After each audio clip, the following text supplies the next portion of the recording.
Hello दोस्तों, आपका हमारे इस सनातन क्रॉनिकल्स चैनल में स्वागत है। अथ श्री बृहस्पतिवार व्रत कथा। भारतवर्ष में एक प्रतापी और दानी राजा राज्य करता था। वह नित्य गरीबों और ब्राह्मणों की सहायता करता था। यह बात उसकी रानी को अच्छी नहीं लगती थी। वह न ही गरीबों को दान देती, न ही भगवान का पूजन करती थी और राजा को भी दान देने से मना किया करती थी। एक दिन राजा शिकार खेलने वन को गए हुए थे, तो रानी महल में अकेली थी। उसी समय बृहस्पति देव साधु वेश में राजा के महल में भिक्षा के लिए गए और भिक्षा मांगी। रानी ने भिक्षा देने से इनकार किया और कहा, हे साधु महाराज, मैं तो दान पुण्य से तंग आ गई हूँ।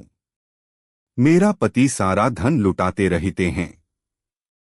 मेरी इच्छा है कि हमारा धन नष्ट हो जाए, फिर न रहेगा बांस न बजेगी बांसुरी। साधु ने कहा, देवी तुम तो बड़ी विचित्र हो। धन संतान तो सभी चाहते हैं। पुत्र और लक्ष्मी तो पापी के घर भी होने चाहिए।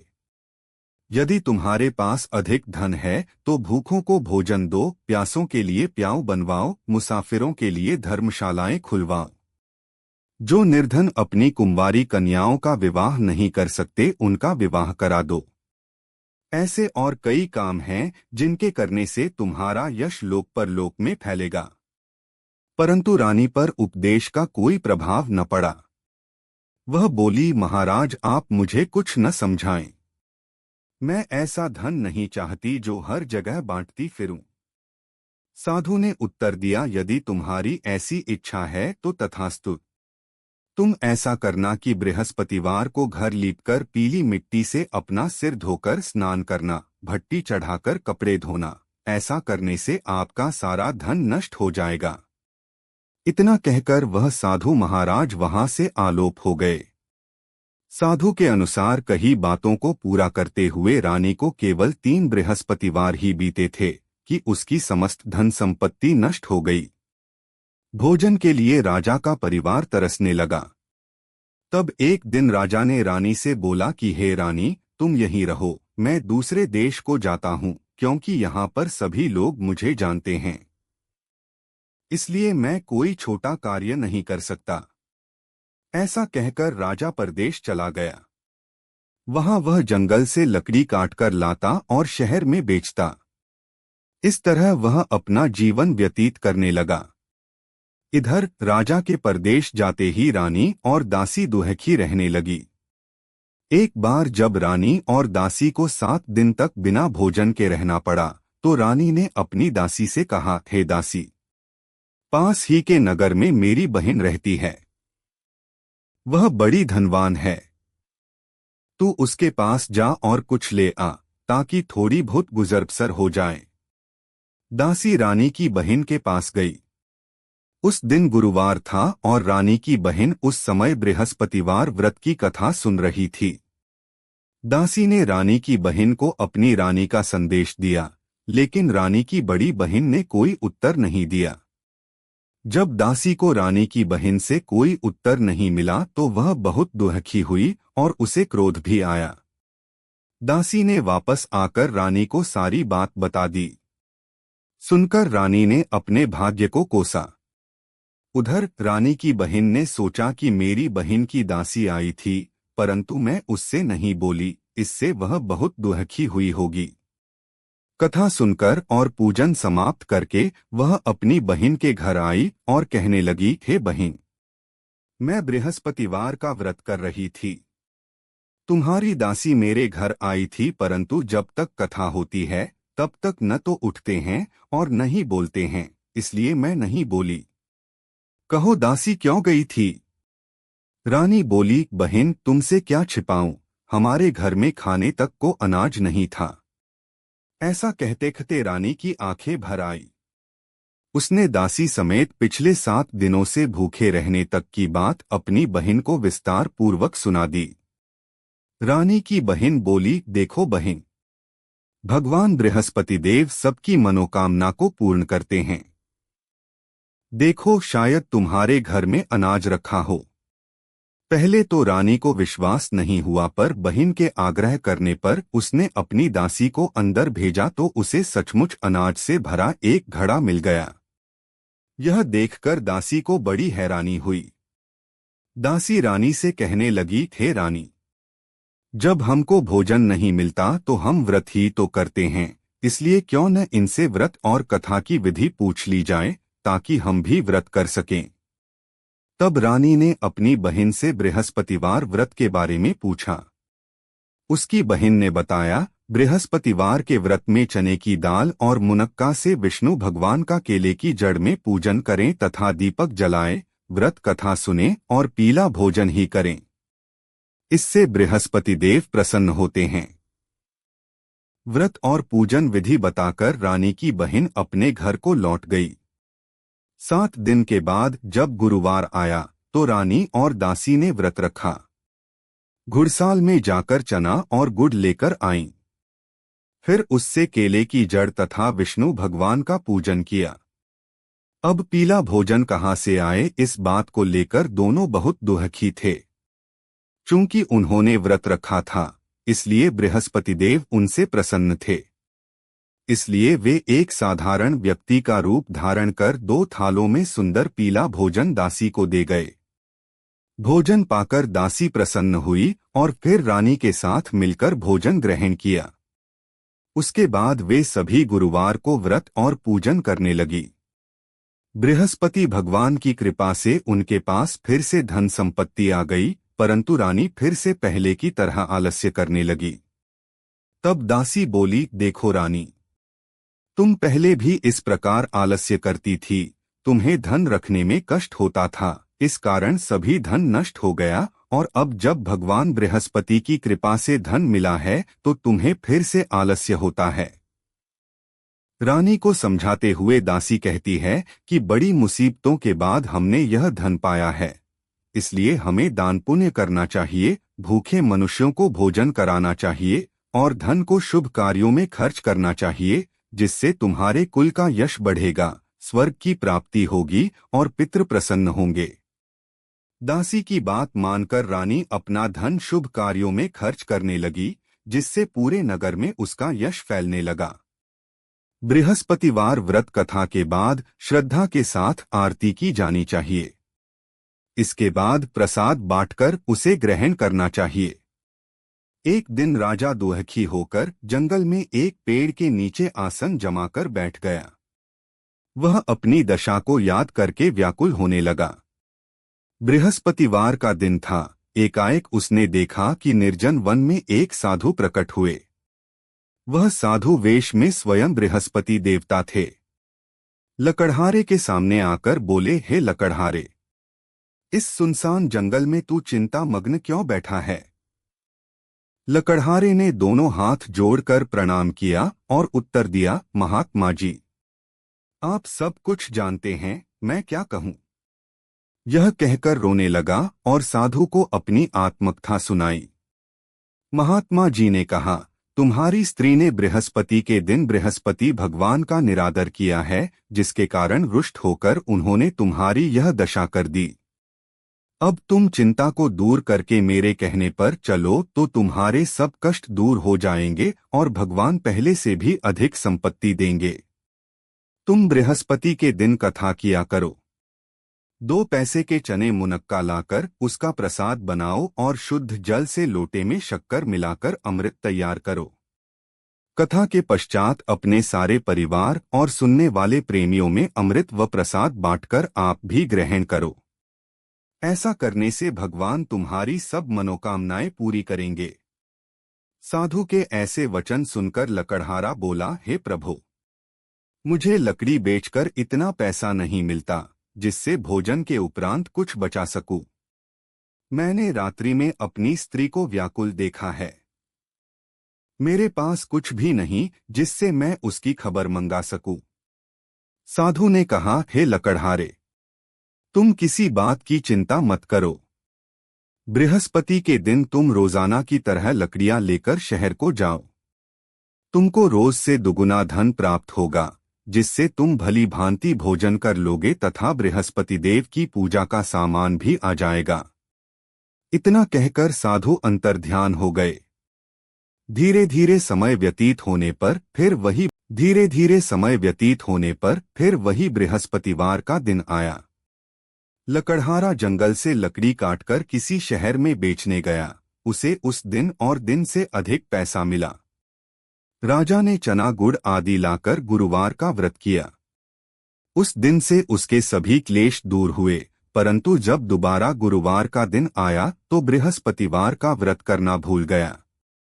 इस कारण बृहस्पति भगवान नाराज हो गए।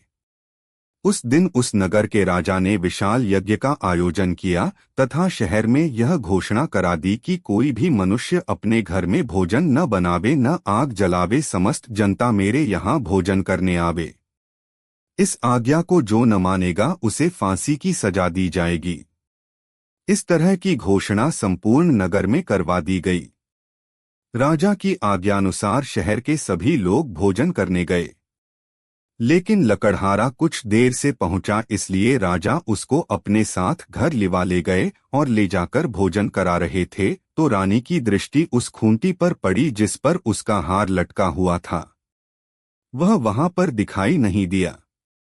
रानी ने निश्चय किया कि मेरा हार इस मनुष्य ने चुरा लिया है। उसी समय सिपाहियों को बुलाकर उसको कारागार में डलवा दिया। जब लकड़हारा कारागार में पड़ गया और बहुत दुखी होकर विचार करने लगा कि न जाने कौन से पूर्व जन्म के कर्म से मुझे यह दुख प्राप्त हुआ है, और उसी साधु को याद करने लगा जो कि जंगल में मिला था।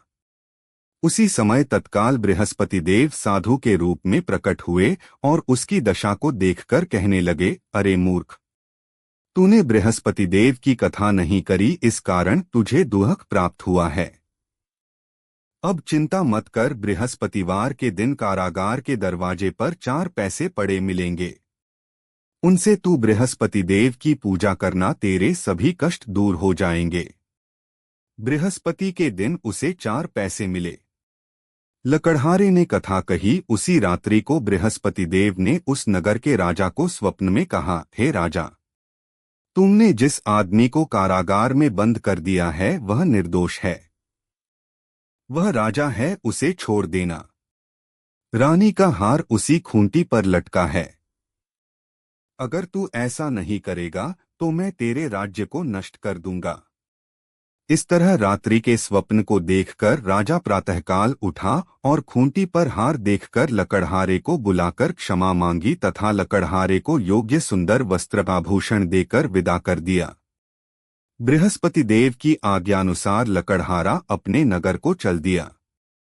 राजा जब अपने नगर के निकट पहुंचा तो उसे बड़ा आश्चर्य हुआ। नगर में पहले से अधिक बाग, तालाब, कुएं तथा बहुत सी धर्मशाला, मंदिर आदि बन गई हैं। राजा ने पूछा, यह किसका बाग और धर्मशाला हैं? तब नगर के सब लोग कहने लगे, यह सब रानी और बांदी के हैं। तो राजा को आश्चर्य हुआ और गुस्सा भी आया। जब रानी ने यह खबर सुनी कि राजा आ रहे हैं तो उन्होंने बांदी से कहा कि हे दासी, देख राजा हमको कितनी बुरी हालत में छोड़ गए थे। हमारी ऐसी हालत देखकर वह लौट न जाएं, इसलिए तू दरवाजे पर खड़ी हो जा। आज्ञानुसार दासी दरवाजे पर खड़ी हो गई। राजा आए तो उन्हें अपने साथ लिवा लाई। तब राजा ने क्रोध करके अपनी रानी से पूछा कि यह धन तुम्हें कैसे प्राप्त हुआ है? तब उन्होंने कहा, हमें यह सब धन बृहस्पति देव के इस व्रत के प्रभाव से प्राप्त हुआ है। राजा ने निश्चय किया कि 7 रोज बाद तो सभी बृहस्पति देव का पूजन करते हैं, परंतु मैं प्रतिदिन दिन में 3 बार कहानी तथा रोज व्रत किया करूंगा। अब हर समय राजा के दुपट्टे में चने की दाल बंधी रहती तथा दिन में 3 बार कहानी कहता। एक रोज राजा ने विचार किया कि चलो अपनी बहन के यहाँ हो आवें। इस तरह निश्चय कर राजा घोड़े पर सवार हो अपनी बहन के यहाँ को चलने लगा। मार्ग में उसने देखा कि कुछ आदमी एक मुर्दे को लिए जा रहे हैं। उन्हें रोककर राजा कहने लगा, अरे भाइयों, मेरी बृहस्पति देव की कथा सुन लो। वे बोले, लो, हमारा तो आदमी मर गया है, इसको अपनी कथा की पड़ी है। परंतु कुछ आदमी बोले, अच्छा कहो, हम तुम्हारी कथा भी सुनेंगे। राजा ने दाल निकाली और जब कथा आधी हुई थी कि मुर्दा हिलने लग गया, और जब कथा समाप्त हो गई तो राम राम करके मनुष्य उठकर खड़ा हो गया। आगे मार्ग में उसे एक किसान खेत में हल चलाता मिला। राजा ने उसे देख और उससे बोले, अरे भैया, तुम मेरी बृहस्पतिवार की कथा सुन लो। किसान बोला, जब तक मैं तेरी कथा सुनूंगा तब तक 4 हरिया जोत लूंगा। जा अपनी कथा किसी और को सुनाना। इस तरह राजा आगे चलने लगा। राजा के हटते ही बैल पछाड़ खाकर गिर गए तथा किसान के पेट में बड़ी जोर का दर्द होने लगा। उस समय उसकी माँ रोटी लेकर आई। उसने जब यह देखा तो अपने पुत्र से सब हाल पूछा और बेटे ने सभी हाल कह दिया तो बुढ़िया दौड़ी दौड़ी उस घुड़सवार के पास गई और उससे बोली कि मैं तेरी कथा सुनूंगी, तू अपनी कथा मेरे खेत पर चलकर ही कहना। राजा ने बुढ़िया के खेत पर जाकर कथा कही, जिसके सुनते ही वह बैल उठ खड़ हुए तथा किसान के पेट का दर्द भी बंद हो गया। राजा अपनी बहन के घर पहुंचा। बहन ने भाई की खूब मेहमानी की। दूसरे रोज प्रातःकाल राजा जगा तो वह देखने लगा कि सब लोग भोजन कर रहे हैं। राजा ने अपनी बहन से कहा, ऐसा कोई मनुष्य है जिसने भोजन नहीं किया हो, मेरी बृहस्पतिवार की कथा सुन ले। बहन बोली, हे भैया, यह देश ऐसा ही है कि पहले यहाँ लोग भोजन करते हैं, बाद में अन्य काम करते हैं। अगर कोई पड़ोस में हो तो देखाऊं। वह ऐसा कहकर देखने चली गई, परंतु उसे कोई ऐसा व्यक्ति नहीं मिला जिसने भोजन न किया हो। अतः वह एक कुम्हार के घर गई जिसका लड़का बीमार था। उसे मालूम हुआ कि उनके यहाँ 3 रोज से किसी ने भोजन नहीं किया है। रानी ने अपने भाई की कथा सुनने के लिए कुम्हार से कहा, वह तैयार हो गया। राजा ने जाकर बृहस्पतिवार की कथा कही, जिसको सुनकर उसका लड़का ठीक हो गया। अब तो राजा की प्रशंसा होने लगी। एक रोज राजा ने अपनी बहन से कहा कि हे बहन, हम अपने घर को जाएंगे, तुम भी तैयार हो जाओ। राजा की बहन ने अपनी सास से कहा। सास ने कहा, हाँ चली जा, परंतु अपने लड़कों को मत ले जाना क्योंकि तेरे भाई के कोई औलाद नहीं है। बहन ने अपने भैया से कहा, हे भैया, मैं तो चलूंगी पर कोई बालक नहीं जाएगा। राजा बोला, जब कोई बालक नहीं चलेगा तब तुम ही क्या करोगी। बड़े दुखी मन से राजा अपने नगर को लौट आया। राजा ने अपनी रानी से कहा, हम निर्वंशी हैं, हमारा मुंह देखने का धर्म नहीं है और कुछ भोजन आदि नहीं किया। रानी बोली, हे प्रभु, बृहस्पति देव ने हमें सब कुछ दिया है, वह हमें औलाद अवश्य देंगे। उसी रात को बृहस्पति देव ने राजा से स्वप्न में कहा, हे राजा उठ, सभी सोच त्याग दे, तेरी रानी गर्भ से है। राजा की यह बात सुनकर बड़ी खुशी हुई। 9वें महीने में उसके गर्भ से एक सुंदर पुत्र पैदा हुआ। तब राजा बोला, हे रानी, स्त्री बिना भोजन के रह सकती है पर बिना कहे नहीं रह सकती। जब मेरी बहन आवे तुम उससे कुछ कहना मत। रानी ने सुनकर हाँ कर दिया। जब राजा की बहन ने यह शुभ समाचार सुना तो वह बहुत खुश हुई तथा बधाई लेकर अपने भाई के यहाँ आई। तभी रानी ने कहा, घोड़ा चढ़कर तो नहीं आई, गधा चढ़ी आई। राजा की बहन बोली, भाभी, मैं इस प्रकार न कहती तो तुम्हें औलाद कैसे मिलती। बृहस्पति देव ऐसे ही हैं, जैसी जिसके मन में कामनाएं हैं सभी को पूर्ण करते हैं। जो सद्भावना पूर्वक बृहस्पतिवार का व्रत करता है एवं कथा पढ़ता है अथवा सुनता है, दूसरों को सुनाता है, बृहस्पति देव उसकी सभी मनोकामना पूर्ण करते हैं। अगर यह वीडियो आपको पसंद आया हो तो चैनल को सब्सक्राइब और वीडियो को लाइक करें। धन्यवाद।